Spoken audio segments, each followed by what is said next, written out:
I think the most important thing for me was to put Titanic in context, an awareness that Titanic wouldn't have happened had it not been for the growth of industrial Belfast and the conditions that led to the success of shipbuilding.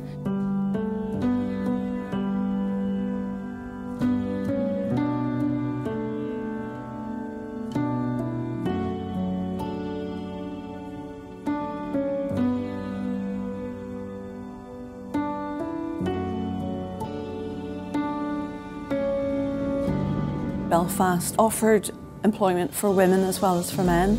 So the linen industry was equally successful, if not more so, than the shipbuilding industry. So that in itself attracted families into the city, and it also attracted men who would have been quite skilled workers to Belfast from other cities across the United Kingdom.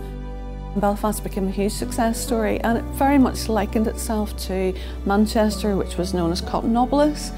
But for Belfast, linen was the success story, so Belfast became known as Linenopolis, and it had a sense of itself as a major British industrial city.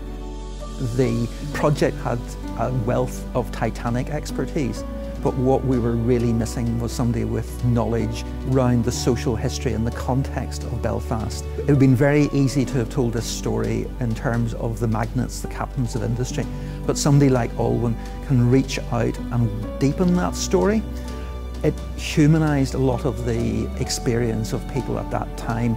It brought the unrecorded forward. It gave the workers their place.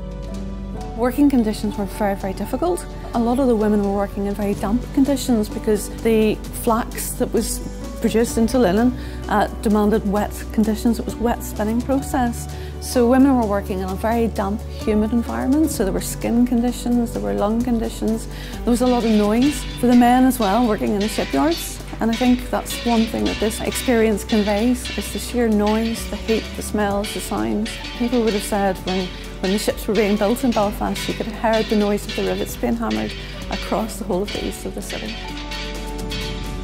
It gives the context. It's the thing which explains all the stuff that happens after. And without that, the Titanic would be just a ship lying on the bed of the sea off the coast of Canada, rather than something which is connected to Belfast. I've been absolutely overwhelmed by the success of Titanic Belfast. It was voted the world's best tourist attraction, and just to see the number of visitors coming year after year to learn more about the story of Titanic and of the city that built it, I think is a huge success story.